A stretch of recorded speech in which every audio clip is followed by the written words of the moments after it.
Hey, this is Tom. This is the end of day 15 of my 30 Days of Madness, and I watched Low, which is an independent romantic horror comedy from writer-director Travis Betz. Um, Travis Betz and actor Devin Barry, who plays the demon G's in this movie, are the two gentlemen that do the Flick Fights podcast, which is the official podcast of flickchart.com, which you might have heard me mention before on the podcast, my podcast, the Incidental Dog movie podcast, if you've watched in the past. I've given a shout out to them before during our Flickchart segment.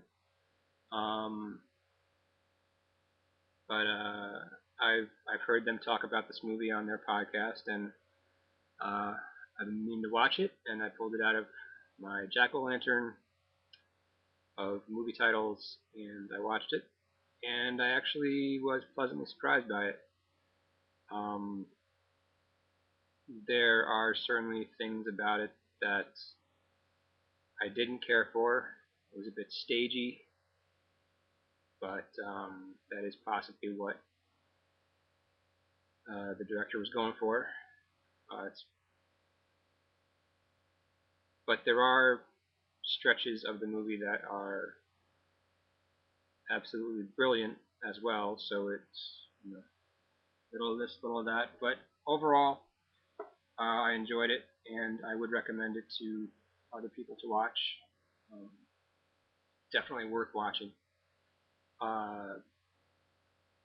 The dialogue written for the demons is absolutely some of the most brilliant dialogue I've ever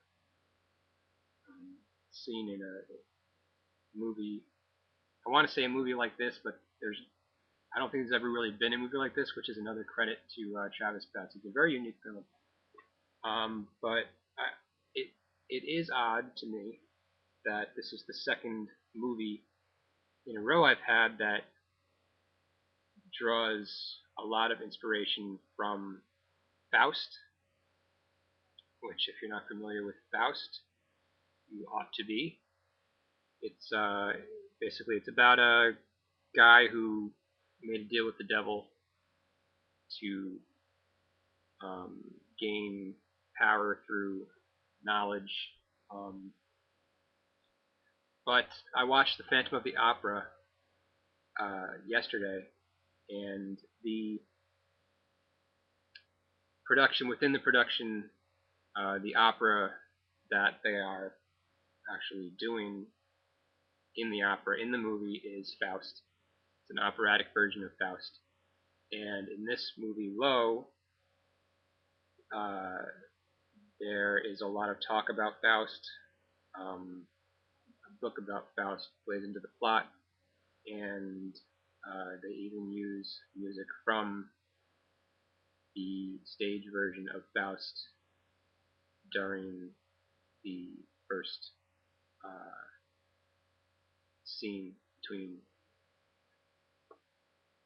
Justin and April. I just forgot the characters' names. Anyway, this is turning into a bit of a long video, so I just thought that was kind of odd that Faust was like heavily in both these movies 2 days in a row.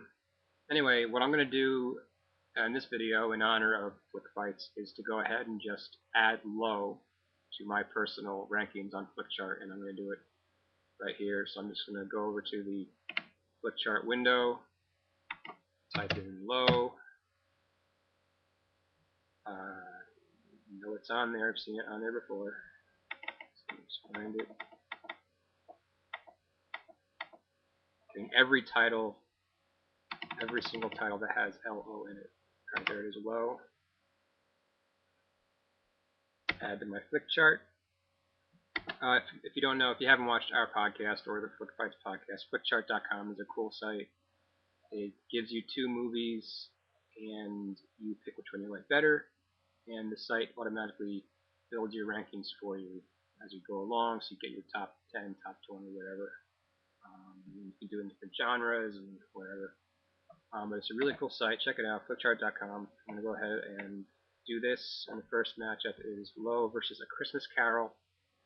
And this is the 1999 TV movie version starring Patrick Stewart, which I found to be a very, very boring adaptation,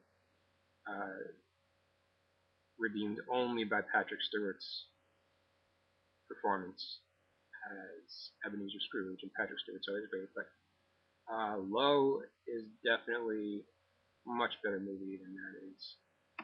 So I'm going to go ahead and choose Low. Next one I have is Low versus Just Cause. This is a movie from 1995 starring Sean Connery, which I saw once a long time ago. I don't remember much about it except that I didn't like it. So enough said, Low beats Just Cause. And now I get Low against a movie I do like, which is The Chronicles of Riddick, which is a movie that a lot of people don't like, but I do. It's a sequel to Pitch Black, which is one of my absolute favorite sci-fi movies. Chronicles of Riddick definitely has its problems. Actually, this one's pretty tough for me. I'm not sure what I'm going to do here. The director's cut of Chronicles of Riddick is one of those rare director's cuts that actually makes the movie worse. Just makes the movie too pretentious or whatever, but I think that actually hurt it for me. I think I'm actually going to choose Low over the Chronicles of Riddick. And that puts it in my top 1,000, which, if you have as many movies as I do, actually means something to me. But I'm going to do one more run through the rankings here. Low versus The Dream Team. The Dream Team is actually a movie that I wrote about on our blog on internetblog.com/rantpad. It's a movie that it was the first movie I did for my buried cinema series, where I take movies that have not gotten what I feel is the proper audience or have been forgotten over time and write articles about them. I think I liked The Dream Team better than Low, so I'm going to pick The Dream Team over Low. And as usual, now it just gives me Low versus two movies that are really low on my list, so this probably isn't going to make much of a difference. It's Low versus A Far Off Place, which is from the early 90s, about some kids in Africa, blah, blah, blah. Low beats A Far Off Place. And Public Enemies, starring Johnny Depp and Christian Bale. Low versus Public Enemies. Now I'm surprised myself on this one, but I'm actually picking Low over Public Enemies because I did not like Public Enemies that much, but Low is staying at 978. So it may move up my list. I think it definitely, my top 1,000 is yeah, makes sense to me. Going on 9 minutes. This is definitely my longest video that I've done. But that's what happens when you get on Flickchart. Next thing you know, you've ranked 50 minutes worth.